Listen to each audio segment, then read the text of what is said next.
You don't need me to tell you that misinformation in the news is at an all-time high, especially when it comes to topics with huge global implications like the conflict in Ukraine. One of the hardest parts about researching topics, like today's video on weapons the US is sending to Ukraine, is being able to find sources untainted by bias or by their own financial motivations, which is why I've started using Ground News. Ground News is the world's first news comparison platform, and I mean that you can literally compare news, like with this article about the US shipping weapons stored in Israel to Ukraine, where you can see that the headlines are subtly different depending on the outlet, with right-leaning sources using terms like quietly shipping or secret stockpile, while left-leaning ones make no mention of it being quiet or a secret. You also get a breakdown of what type of news sources are covering a story, making it easier to spot media biases, like how that same story about stockpiles of weapons in Israel has a 57% right-leaning reporting coverage versus just 19% from left-leaning sources. Led by a former NASA engineer, Ground News is a small team of independent media outsiders concerned about the future of news, and they're on a mission to make sure the world is well-informed, where it's easy for readers to think freely about the issues of our times. So if you're looking for a better way to stay informed about current events around the world, check out Ground News by going to ground.news/infographics.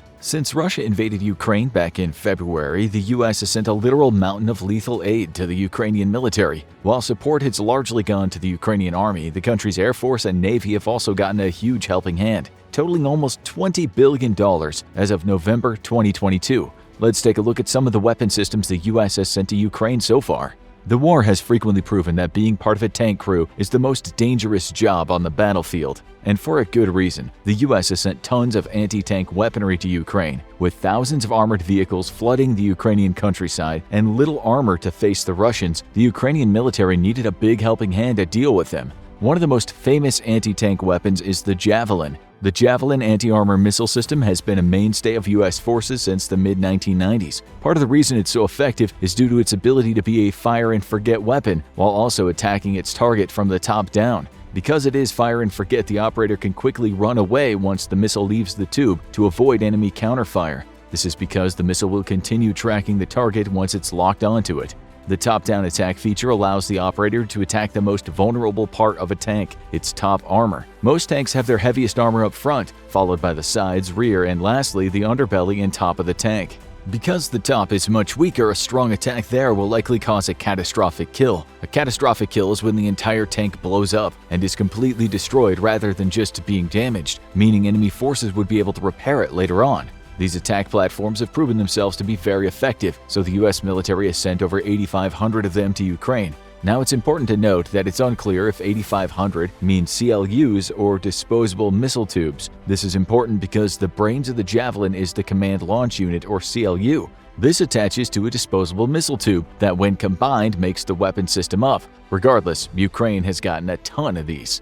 The US has not only been sending Javelins, but also 38,000 other anti-armor systems. While it's unclear what these could be, more likely, these are AT-4 rockets, used as the replacement to the Vietnam-era Law for decades. The AT-4 is a mainstay of man-portable anti-armor firepower. Its simple use-it-and-lose-it design makes it a simple but effective weapon system for engaging light-armored vehicles, buildings, bunkers, and anything else a soldier needs to blow up from a distance. While AT-4s are not a good alternative to Javelins for taking out tanks, they are a great force multiplier for the hundreds of thousands of citizen soldiers Ukraine has recruited into its National Guard. These troops were being thrown into combat, often without a lot of training, at the beginning of the war. Putting this simple but effective weapon system in their hands makes them a force multiplier and boosts their confidence on the battlefield.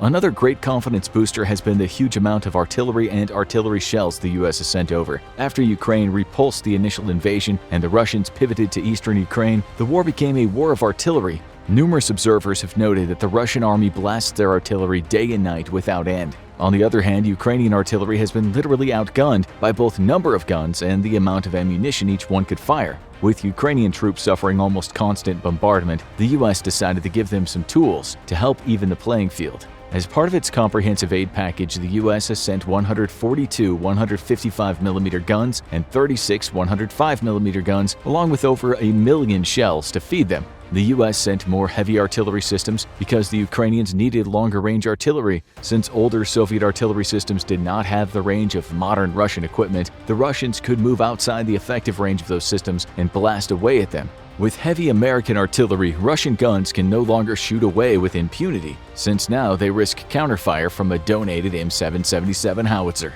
Another artillery system that's been in the news lately has been the 38 high-mobility artillery rocket systems donated to Ukraine.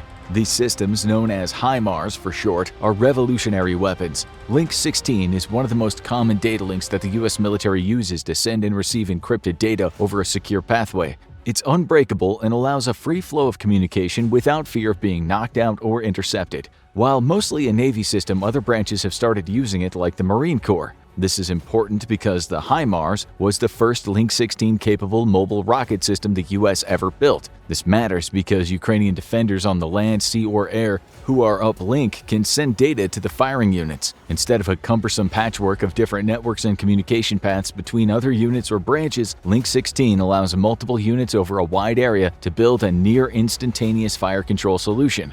With that data, the HIMARS system can attack Russian troops anytime, anywhere, in real time within its range. With the huge number of troops involved, the U.S. also sent a ton of ammunition to the Ukrainian army. Since February, the U.S. has sent over 104 million rounds of small arms ammunition. As we've talked about before, the Ukrainians use a wide range of weapons dating back to World War II to more modern weapons we're used to seeing on a 21st century battlefield. We should be clear that most World War II weapons go to National Guard units. The bulk of their military is armed with modern equipment. The breakdown of the ammunition types is unclear. Most likely it's 7.62 by 39 and 5.45 by 39, which are the calibers for AK-47s and AK-74s respectively. These two rifles make up the bulk of the current small arms inventory of Ukraine, so these are the most likely calibers. Other Soviet ammunition types used for their machine guns have likely come from Eastern European stocks. But the U.S. did have large inventories of arms and ammo for the Afghan army, which is where our next weapon systems come from. Among the mix of ordnance, the U.S. sent 20 Mi-17 Hind attack helicopters to the Ukrainian Air Force. The last time we checked, this was still a Russian-made attack helicopter. It ended up in the U.S. inventory because the U.S. purchased a bunch of these for the Afghan military. These were being refurbished in the United States, but after the fall of Afghanistan to the Taliban government, these helicopters were no longer needed, so the U.S. sent them back to Ukraine. This is the perfect solution for this seemingly useless surplus of helicopters, as many Ukrainian helicopter pilots trained on similar Soviet legacy platforms. This is the main reason why the U.S. has not flooded Ukraine with F-35s and other aircraft, because it would take years to train Ukrainian pilots to fly them.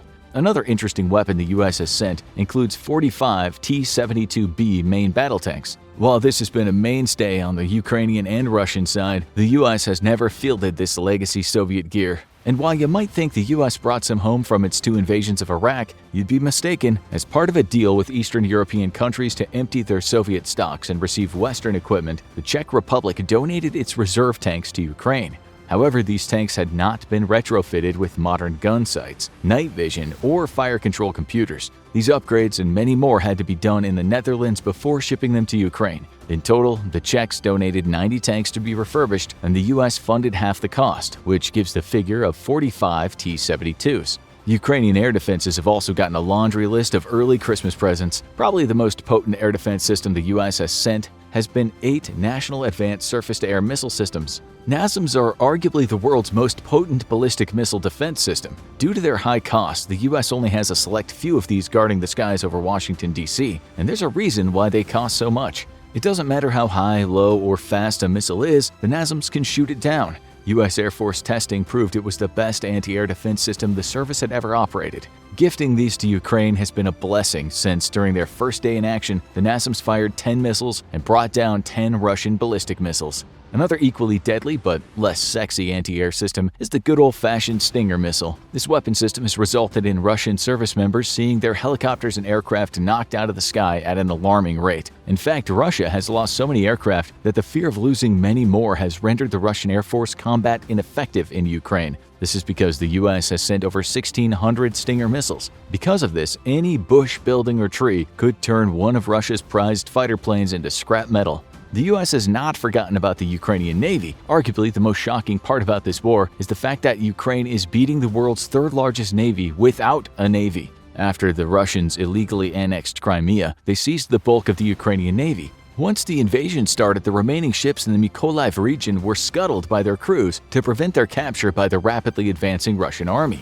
Now, totally without a navy, Ukraine has still managed to punch back through the use of long-range ballistic missiles. In March, the Ukrainians damaged or sunk 3 Russian amphibious ships in port. In April, they sunk the Russian flagship Moskva with Neptune anti-ship missiles. While the U.S. provided neither of these weapons, the U.S. has provided 2 Harpoon anti-ship missile batteries that could be used. The U.S. also sent over 58 coastal patrol boats. These are likely the now-retired Mark VI patrol craft serving the waterways of Iraq and the Arabian Gulf. These potent attack craft can move fast and punch well above their weight. But what is more interesting than that are the unmanned surface vessels. In the DoD report, there's a small section that lists an undefined number of unmanned coastal defense vessels. Currently, the U.S. Navy does not employ any unmanned surface craft in its fleet. However, the Navy has been experimenting with them for years. Perhaps wanting to test out what they could really do, the U.S. donated what they have developed so far to Ukraine. If they have, these craft might have already been used in combat. Back in October, unmanned surface vessels attacked the Russian fleet inside its home port of Sevastopol. The new Russian flagship and a minesweeper were damaged by the suicide boats. Ukraine never admitted where they'd gotten these attack craft from, but they were likely of U.S. origin. All the items mentioned in this video are just a tiny part of the vast amounts of weapons and equipment sent by the U.S. to Ukraine. We've not even touched on the huge number of different UAVs, other anti-air defenses, and radar systems. We also have yet to discuss the enormous numbers of mundane but equally important equipment like mobile hospitals, generators, body armor, and light armored vehicles. So watch out for another video explaining part 2 of U.S. aid to Ukraine. Now watch why Putin's invasion of Ukraine is a failure, or check out this other video instead.